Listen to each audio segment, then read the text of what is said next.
নমস্কার, দেখছেন 99 নিউজ বাংলা। সঙ্গে রয়েছি আমি শুভ্র।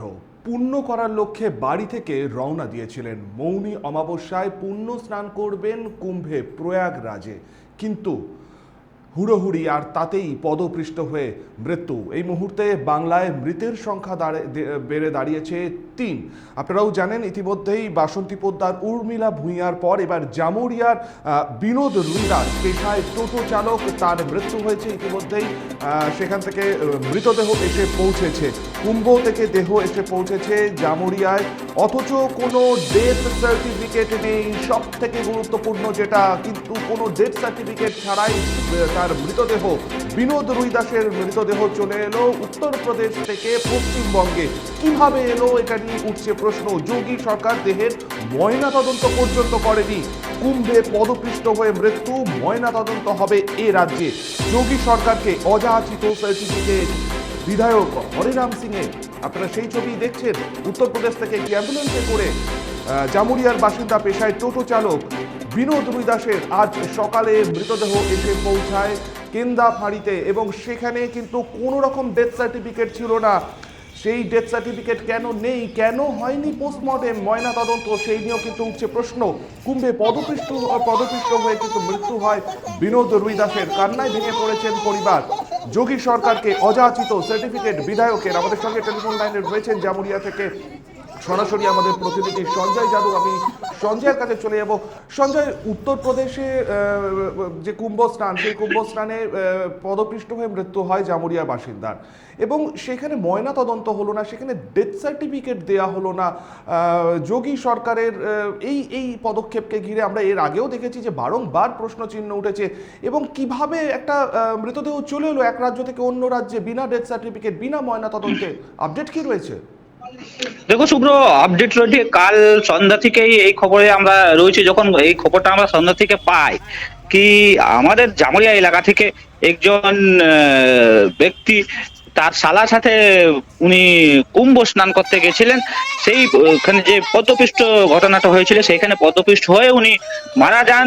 তারপর ওনার শালা ওনার ঘরে খবর দিয়েছে কি জামাইবাবু খুঁজে যাচ্ছে, পাচ্ছেন না, আর আমি উনাকে খুঁজছি। তো কয়েক ঘন্টার পর উনি পাওয়া গেলেন। তা সত্ত্বেও উনার ঘরে বলেননি কি, উনি বলেছিলেন কি হাসপাতালে আছে। কিন্তু রাত রাত হতে হতে আমরা এটা প্রশাসনের তরফ থেকে কনফার্ম হয়ে যায় কি এখানকার একটা লোক কুম্ভে মারা গেছেন।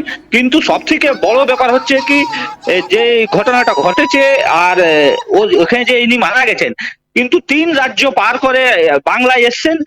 কোনো সার্টিফিকেট নেই, কোনো ডেথ সার্টিফিকেট নেই, কোনো পোস্টমর্টম হয়নি। আর এই 3টি রাজ্য পার করে উনি বাংলায় ঢুকেছেন। সেই নিয়ে একটা বড় প্রশ্ন হচ্ছে কি কিভাবে একটা মৃতদেহ এত দূর থেকে, প্রায় 600 কিলোমিটার দূর থেকে গাড়ি করে আসছে, আর রাস্তায় কেউ চেক করছে কিনা ওর কাছে, ওই গাড়ির কাছে কোনো কাগজপত্র রয়েছে কিনা। শুধু একটা আমরা পাঞ্চনামা বলা যায় ইউপি আর বিহারে, ওকে আমরা হয়তো ওকে চালান বলি, ওই একটি কাগজ রয়েছে ওদের ওদের ওদের কাছে কি একটি বডি যাচ্ছে। কিন্তু এখানে যা পরিস্থিতি হচ্ছে, একটা প্রশ্ন আসছে কি এই রকম একটি মৃতদেহ অত দূর থেকে একটি অন্য রাজ থেকে, ভিন্ন রাজ থেকে বাংলায় আসছে, আর ওর কাছে কোনো কাগজ নেই। সেই নিয়ে একটা প্রশ্ন তোলা হয়েছে। বিধায়ক জামুরিয়ার প্রশ্ন তুলেছেন কি কিভাবে এটা হলো, আর কেন ওইখানে পোস্টমর্টম হলো না। শুভ্র, সঞ্জয়, আমি আরও একটা বিষয় জানতে চাইবো। যেখানে আমরা দেখেছি যেদিনকে এই ঘটনা ঘটেছে সেদিন থেকে এই রাজ্যের সরকার এবং বারংবার কিন্তু যোগী সরকারকে এক হাত নিয়েছেন। যোগী সরকারের কোনো রকম সিস্টেম, তাদের যে গলদ রয়েছে, এবং এই কারণেই এই পদপৃষ্ঠের ঘটনা। সেইখান থেকে দাঁড়িয়ে আমরা দেখলাম যে আজকে জামুরিয়ার বিধায়ক হরেরাম সিং, তিনি একেবারে কিন্তু দরাজ সার্টিফিকেট দিলেন যোগী সরকারকে। যেখানে রাজ্য সরকার এক হাত নিচ্ছেন, সেখানে বিধায়কের এই উলট পুরাণ, এটা কেন? সেটাই বোঝা যাচ্ছে নাকি অন্যদিকে শুধু আমাদের রাজ্যে না, আমাদের বাংলায় আলোচনা হচ্ছে না, অন্য অন্য রাজনৈতিক দলও বলেছেন কি ওইখানে অব্যবস্থা রয়েছে, ভিড় সামলাচ্ছে না। আর এইরকম একটি দুর্ঘটনা ঘটেছে আর লোক মারা গেছে, কিন্তু জামুরিয়া বিধায়ক আপনি শুনলেন কি বললেন, সেইটাও নিয়ে একটা পরিস্থিতি তৈরি হচ্ছে, কিন্তু এখন ওইদিকে কেউ যাচ্ছে না। শুধু এইটাই মাথা লাগানো হচ্ছে কিভাবে এই যে বিনোদ রুইদাসের বডি এসছে তার ময়না তদন্ত হোক, আর যে পরিস্থিতি রয়েছে সেইটা প্রকাশে আসুক, কিভাবে মৃত্যু হয়েছে না হয়েছে সেটা তো এখনো জানা যাচ্ছে না কিভাবে মৃত্যু হয়েছে। সঞ্জয়, আমি যতক্ষণ একটা বিষয় তোমার কাছ থেকে জানতে চাইবো যে অবশ্যই সমস্ত ঘটনাটাকে ঘিরেই এখনো পর্যন্ত বিভিন্ন প্রশ্ন চিহ্ন যেমন দেখা যাচ্ছে, তার পাশাপাশি সরকারি তরফে যে ক্ষতিপূরণের কথা ঘোষণা করা হয়েছে এ রাজ্য থেকে যদি পোস্টমর্টেম হয় তাহলে কি সেই ক্ষতিপূরণ এই বিনোদ রুইদাসের পরিবার পাবে, সেরকম কিছু জানা গেছে? এবং পোস্টমর্টেম কখন হচ্ছে, কোথায় হচ্ছে, একটু যদি জানাও। দেখো শুভ্র, যেদিন এই ঘটনাটা হলো ওর পরের দিন, মানে ধরো সকালবেলা ভোর নাগাদ 2টা এই ঘটনাটা ঘটেছে, আর দিনের বেলা যোগী সরকার যতজন ওখানে মারা গেছে তাদেরকে 25 লাখ টাকার ক্ষতিপূরণের ঘোষণা করেছে। কিন্তু একটা প্রশ্ন এখানেই আসছে কি ওইখানে ময়না তদন্ত হয়নি, ওইখানকার কোনো ডেথ সার্টিফিকেট নেই, তো কিভাবে এই ক্ষতিপূরণ এই যে লোকগুলো মারা গেছেন যে এখানে এসছেন তাদেরকে দেওয়া হবে, সেইটা এখন নিয়ে ধোঁয়াশা রয়েছে। একদম পরিষ্কার ছবি আসছে না যে এই যে বিনোদ রুইদাস মারা গেছেন ওইখানে যে ক্ষতিপূরণ হবে সেটা কি করে পাবেন উনি। আর তুমি এটা আরো প্রশ্ন জিজ্ঞেস করলে কি ময়না তদন্ত কখন হবে, এখনো ও নিয়ে হচ্ছে, কিন্তু আমরা সূত্রের খবর পেয়ে জানতে পেরেছি কি এই যে বিনোদ রুইদাস আছেন তার ময়না তদন্ত আসানসোল জেলা হাসপাতালে হবে। কিছুক্ষণ পর ওইখান থেকে যে কেন্দাফাড়ি, জামুরিয়ার কেন্দাফাড়িতে বডিটা রাখা হয়েছে, ওইখান থেকে আসানসোল জেলা হাসপাতালে নিয়ে আসা হবে, সেখানে ময়না তদন্ত হবে। সঞ্জয়, যে বডির সাথে মৃতদেহের সাথে ইউপি পুলিশের যে সমস্ত কর্মীরা এসছেন তাদের কাছেও তো পরিষ্কার কোনো উত্তর নেই, কেন পেপারস দেওয়া হলো না, ময়নাতদন্ত করা হলো না? হ্যাঁ, পরিষ্কার ভাবে ওরা তো বলছে কি, আমাদেরকে বলা হয়েছে কি তুমি এই অ্যাড্রেসে নিয়ে যাও, পৌঁছে দাও। ওর সাথে তো ওর শালা ছিলেন, উনি তো অ্যাড্রেস ভালো করেই জানেন, তো উনি বললেন শুধু ওরা ওইটাই বললাম তোমাকে তো আগেই বললাম কি একটা পঞ্চনামা বলে কাগজ রয়েছে, ওইটাই ওদের কাছে রয়েছে কি এই কাগজ তুমি নিয়ে যাও। ধন্যবাদ, ধন্যবাদ সঞ্জয়।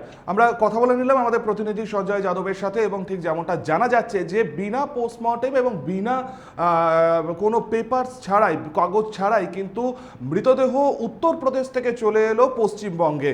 মহাকুম্ভ প্রয়াগরাজে মৌনী অমাবস্যায় স্নান করতে গিয়ে, পুণ্য করতে গিয়ে কিন্তু বাড়ি ফেরা হলো না, নিথর দেহ ফিরল বাড়িতে, এবং যোগী সরকার কোনো রকমই কিন্তু যে মৃতদেহ তার ময়না তদন্ত করেননি।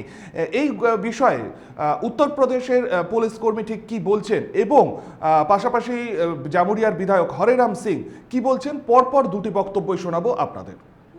कोई कागज नहीं दिया, ये पोस्टमार्टम हुआ था क्या? हमें केवल भेजा गया है ड्यूटी जो है कि यहाँ वहाँ तक पहुँचाए ये पता। अच्छा, कहाँ तक पहुँचाने के लिए, कहाँ तक पहुँचाने के लिए बोला? उनके घर तक। बॉडी आप कहाँ से उठाए थे? बॉडी कहाँ से उठाए थे आप? अस्पताल से। प्रयागराज से ले आए आप? हाँ, कोई कागजात मिला? नहीं कोई कागज नहीं मिला। कैसे सर्टिफिकेट है? बॉडी जो दिया, कागज दिया, कीजिएगा, रिसीव कीजिएगा कि हम बॉडी दिए। तो वहाँ कैसे मौत हुआ उसका? सरकारी व्यवस्था के तहत जो रिसीव हो गई। अच्छा, फिर मौत कैसे हुआ वहाँ? कहाँ बोला पुलिस से बात हुआ? इसके बारे में बात हुआ जानकारी नहीं है। या बात का हुआ? उठाने के बाद कागज दिया, तो कोई कागज नहीं था आपके साथ? नहीं कोई कागज नहीं था, जो हमको दिया गया है वो हमने बता दिया कि हमें कुछ नहीं दिया गया, हमें पहुँचाने के लिए भेजा गया तो हम पहुँचा दिए बस। कोई कागज नहीं आपके पास? ना मेरे पास कोई कागज। रिसीविंग लीजिएगा, रिसीविंग लीजिएगा तो रिसीविंग जो आप पहुंचा दिए इसका कोई कागज? अब यहाँ से मिलेगा ना, ये थाने से। यहाँ का थाना से क्या बात हुआ? थाने से यही बात हुआ, जो ये आप पूछ रहे वही उन्होंने पूछा है, वही बात बता दी है। मेरा नाम है बदरुद्दीन खान। किस थाने से? किसी थाने से नहीं, पुलिस लाइन से है। कौन पुलिस लाइन? कांस्टेबल आपका? हेड कांस्टेबल है। আমাদের বিনোদ রুইদাস ছিল, গেই ছিল, ওখানে চাপা পড়ে মারা গেছে। ওখান থেকে প্রশাসন একটি লোককে দিয়ে এখানে ডেড বডি পাঠাইছেন।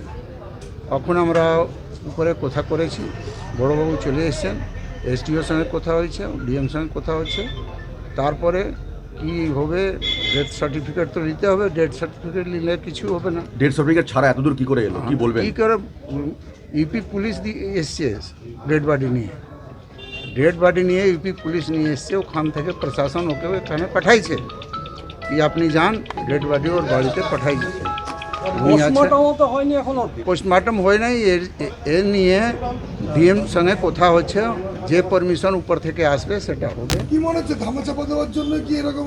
না না এইরকম না, কিছু ওরা নাই। কি ঘটনাটাকে ধামাচাপা দিতে না চাইছে না যোগী না না সরকার? না না এদি ধামা করার যোগী ছিল। সরকার কি ধামাচাপা না না দিচ্ছে? না না এটা আমরা বলবো না, কেন কি উনি নিজের পুলিশকে পাঠাইছেন ডেড বডি নিয়ে, ধামাচাপা কি করে বলতে পারবো আমি। কোথা হবে এখানে, যখন ডেড বডি এসছে তো এখানেই হবে। তখন ওখানে হয়েছে, ওখানে পোস্টমর্টম করে নাই, সেই জন্য এখানে ব্যবস্থা হচ্ছে। ডিএম সঙ্গে কথা করে, ওর থেকে মিনিস্ট্রি থেকে কথা করে, এটা ফাইনাল হবে। আপনার সঙ্গে ইউপি পুলিশের কোনো কথা হলো? হ্যাঁ ইউপি পুলিশের কথা হলো, ও বললো কি আমাকে প্রশাসন পাঠাইছেন ডেড বডি নিয়ে, আমি এসছি, কিছু অসুবিধা হলে আপনি ইউপি গভর্নমেন্ট থেকে কথা করতে পারেন। আমার ওখানেও লোক আছে, আর দরকার পড়লে আমি ওখানে কথা করব।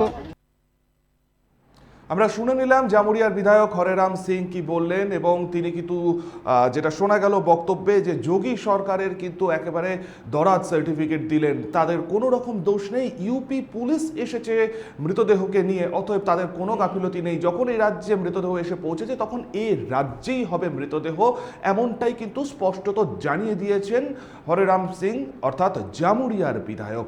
তবে অবশ্যই এই খবরের দিকে আমাদের তো নজর থাকবেই, শেষ পর্যন্ত পোস্টমর্টম কখন হচ্ছে অর্থাৎ ময়নাতদন্ত কখন হচ্ছে, এবং সরকারি যে ক্ষতিপূরণ সেই ক্ষতিপূরণ মৃতের পরিবারের কাছে আসছে কিনা। ইতিমধ্যেই সেই ছবি আপনারা দেখছেন, কান্নায় ভেঙে পড়েছে বিনোদ রুইদাসের পরিবার। আপাতত এ পর্যন্তই।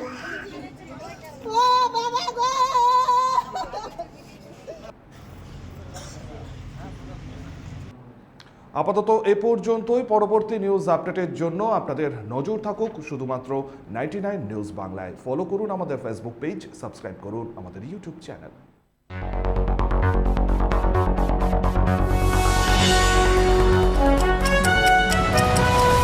আপনারা দেখছেন 99 নিউজ বাংলা।